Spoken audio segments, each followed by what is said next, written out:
Que alegria, outra vez, poder entrar em contato com você que assiste este vídeo. E eu te convido mais uma vez para mergulharmos profundamente no conhecimento da bendita palavra, que nos oferece força, energia para nos tornarmos muito mais que vencedores. E eu quero te conduzir, através deste vídeo, através deste estudo, a uma meditação maravilhosa. Se tens aí a santa palavra de Deus, medite comigo no profeta Malaquias, capítulo 3, versículo 16 e 18. Apenas esses dois versos. No verso 16, o profeta assim declara: Então aqueles que temem ao Senhor falam, cada um com seu companheiro, e o Senhor atenta e ouve. E existe um memorial escrito diante dele a favor daqueles que o temem e a favor daqueles que se lembram do seu nome. No verso 18, você encontra esse registro. Então vereis outra vez a diferença entre o justo e o ímpio, entre aquele que serve a Deus e aquele que não o serve. Vamos meditar nesse texto? Então veja o seguinte. O primeiro foco desta meditação é: então aqueles que temem ao Senhor falam, cada um com seu companheiro. Qual é a qualidade da conversa das pessoas que temem a Deus? Quando nós tememos a Deus, uma pessoa que teme a Deus, daquilo que está cheio o coração, isto confessa a boca. Deus sempre está nos nossos planos. Há um objetivo sempre de glorificarmos ao Senhor, os testemunhos daquilo que o Senhor fez, a alegria de termos a certeza de que Ele está conosco. Este é o tipo de conversa das pessoas que temem a Deus. Então, aqueles que temem ao Senhor falam, cada um com seu companheiro. Então, esse é o tipo de conversa. Mas, observe a frase seguinte: e o Senhor presta atenção na conversa, o Senhor ouve a conversa daqueles que o temem. Por quê? Sabe por quê? Porque o eterno Deus assumiu o compromisso de tornar realidade o sonho de cada um. E a conversa das pessoas que temem a Deus é relacionada com os sonhos que estão no coração de todos aqueles que temem a Deus. Oh, que coisa maravilhosa é saber que Deus está prestando atenção na nossa conversa. Mas por que Deus está prestando atenção na conversa? Por causa do compromisso que Ele assumiu. Sabe o que isso significa? Que o nosso sonho é a matéria-prima que Deus precisa para trabalhar. Sem matéria-prima, Deus não tem como trabalhar.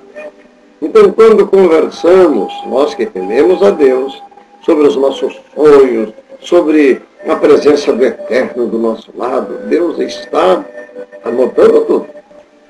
De tal maneira que você vai encontrar no livro do Apocalipse, então abrir-se-ão os livros. Então Deus está escrevendo tudo o que se passa na vida das pessoas. E como observação importante nesse texto, perceba, existe diante do Eterno um memorial escrito. O que é um memorial? Uma agenda. Que interessante. Deus tem uma agenda.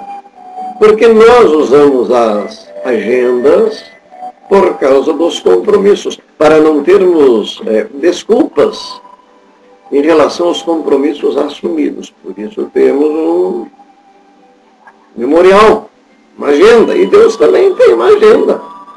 Mas perceba esta agenda que Deus tem diante de si, ao registro a favor de dois grupos de pessoas. O primeiro grupo é aqueles que temem o Senhor. E qual é o segundo grupo? São aqueles que se lembram do seu nome. Isso é interessante, porque temos conhecimento de tantas pessoas que apenas se lembram de Deus na hora do perigo. Eu me lembro, há muitos anos, eu dirigi uma congregação em Curitiba, E no meio da reunião entrou um sujeito bêbado, com um revólver, com faca, ameaçando todo mundo. E na última cadeira, pertinho da porta, havia uma jovem que sempre estava olhando as suas unhas e tal, não prestava atenção nas palavras da reunião. Mas quando este homem entrou e ameaçou com faca, eu nunca vi oração tão fervorosa. E assim nós temos tantas pessoas que só se lembram de Deus na hora do perigo. Mas Deus é tão bom que mesmo a favor destas pessoas que só se lembram de Deus na hora do perigo, mesmo a favor dessas, Deus também assumiu o compromisso e Ele tem registrado na sua agenda. Oh, isso é maravilhoso. Mas eu quero também te conduzir no verso 18. Então vereis outra vez a diferença entre o justo e o ímpio, entre aqueles que servem a Deus e aqueles que apenas se servem de Deus. Tem que ter uma diferença. Tudo na vida tem diferença. E o eterno Deus está dizendo que todos verão a diferença. Agora, eu quero te explicar melhor o que é ímpio. Significa não. Impossível, não possível. Incapaz, não capaz. Ímpio, não pio. Pio é santo, é justo. Então, ímpio significa não justo, não santo. E o eterno Deus está solenemente prometendo que todos verão a diferença na vida de quem realmente teme a Deus, na vida daqueles que não temem a Deus. Tem que ter uma diferença. Porque Deus prometeu fazer com que tal diferença seja observada por todos, para que todos se animem e percebam que vale a pena agradar a Deus. Oh, como vale a pena! É maravilhoso! Então, o que tem de diferença? Você vai prestar atenção que no verso 16 diz que o Senhor atenta e ouve para a conversa daqueles que temem. Deus atenta e ouve na conversa daqueles que apenas se lembram do nome de Deus. Deus está prestando atenção, porque Ele assumiu o compromisso diante dele de tornar realidade o sonho, o ideal de cada um. Agora, qual é a diferença entre os que temem a Deus? A diferença é que estes serão bem-sucedidos. Eles clamarão na hora do perigo e haverá respostas às suas orações. Clamam os justos e o Senhor os ouve e os atende e os livra das suas tribulações. Não estaremos isentos de tribulações. Não estaremos isentos de lutas. É Deus nos treinando. Afinal, o campeão mundial de boxe não tem um técnico. O técnico, porventura, não contrata um sujeito chamado sparring para subir no ringue e treinar o seu campeão. Deus também contratou um sparring para nos treinar. Satanás. Deus permite que ele nos ataque porque nós sabemos a quem recorrer e quando recorremos a Deus somos fortalecidos e Satanás sai perdendo e nós saímos vencedores. Oh, como vale a pena servir a Deus. É a diferença. Não esqueça, clamam os justos. Clama a mim e responder-te-ei, e anunciar-te-ei coisas grandes e firmes que tu ainda não sabes. O Senhor te fará saber segredos, revelações para você ser uma pessoa bem-sucedida em todas as áreas da vida. Na ciência, na política, seja lá onde for, na vida espiritual, você será sempre uma pessoa bem-aventurada. Você que teme a Deus. Mas e aqueles que não temem a Deus, que querem se servir de Deus? Qual é a diferença? Clamam e não haverá resposta. Eles buscam a Deus na hora do perigo, mas como eles se esqueceram de Deus, Deus também se esquecerá deles. Eu tenho recordação há muitos anos que houve um programa na televisão que ficou famoso. Um programa até com que havia uma um número grande de líderes religiosos, sacerdotes católicos, pai de santo, pastores, uma porção de líderes. E como o programa terminou numa espécie de pancadaria, né, ficou no ar a pergunta: quem somos, para onde vamos, o que nos reserva na eternidade?